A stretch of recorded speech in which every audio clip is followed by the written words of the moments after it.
Hey, it's Drew, so that means it's Wednesday again. So happy Wednesday, everybody. Hope everybody's doing all right today. Let's jump right into it. Um, a lot of division, uh, as usual, in this country about this whole COVID-19 thing, um, which is kind of crazy because this is it's a medical issue, social issue, um, but it's become a major political issue as well. Not to be surprised in this country. So we're equally divided, it seems, on this again, for the most part, on like party lines and how your politics are, liberals and conservatives, and it's mind-boggling to me. I have a unique perspective. I was in the medical field for a long time. I get that whole aspect of it. I have a lot of friends that are still out there on the front lines dealing with this. I know people who have died from it. Um, Former nurses and medics that I know that have passed from this. So I totally get that. They're in the hot zone. They're in New York and they're dealing with the hardest hit areas. Um, but I also look at this from an opinion as a somewhat libertarian and limited government person. So it kind of bothers me in one respect also when I see a lot of parts of the country that aren't getting hit as hard being forced under government regulation to be, shut down and wear masks and such. And I don't think this is a one size fits all in this country. Different areas, different regions are hit differently, just by the way that they're geographically or by the population density makes a big difference. So it's not one size fits all. So when you start shutting things down around the country, you're affecting a lot of people unnecessarily. A lot of small businesses, a lot of farms, and whatever. There's just a ton of businesses that are really being affected by this, and so I understand both sides. I understand the frustration and the panic of people in populated areas when they see somebody not wearing a mask and they start flipping out and how could they go out, And then I see the other side where people are actually protesting. Um, why am I wearing a mask? This has nothing to do with me. So I see both sides of it, and for me, it's delicate balance because my my views on government are one thing. My medical knowledge is another thing, and I understand the severity of this at the same time. So I'm really not taking it lightly. I have some other opinions as far as as it relates to the flu and the normal flu that we normally get.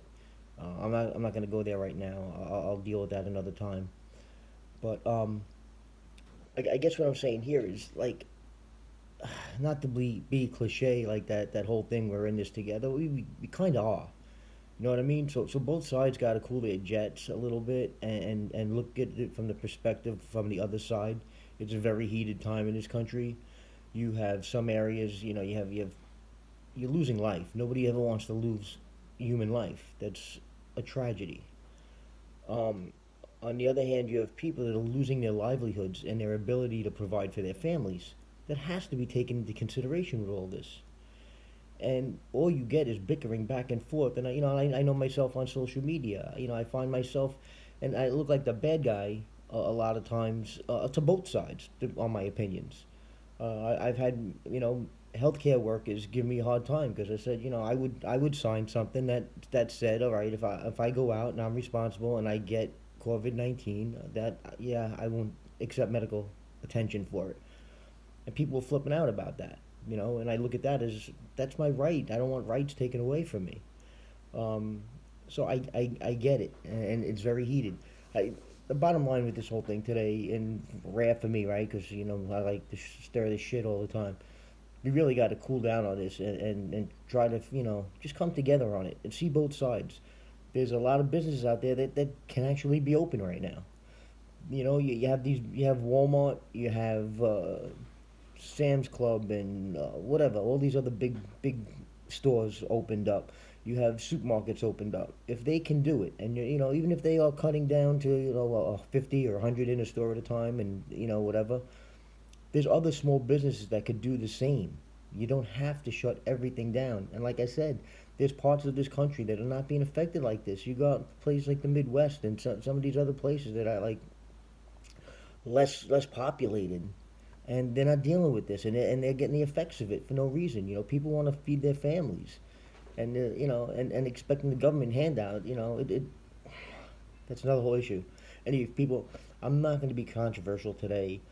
Just really just try to sit back. We got time on our hands, right? Sit back, look at the other side, because a lot of this also is where you get your information from. Whether you're getting it from social media, whether you're getting it from don't watch the news. Don't watch the. People think they're better. You're no better off getting your information from social media than you are the news. Because you might have a bunch of knuckleheads on social media and that don't know what they're talking about. But the news, they have an outright agenda, and they're gonna spin this the way they want to spin it, and that's the bottom line. So just be careful where you get your information. Try to come together with each other. Look at both sides, and we'll figure this out. In 1918 when they had the Spanish flu, within 2 years the country was back to normal, and they had no knowledge compared to what we have now. All right, it was primitive knowledge. So hang in there, and until next Wednesday, and I'll see you then. Have a good one.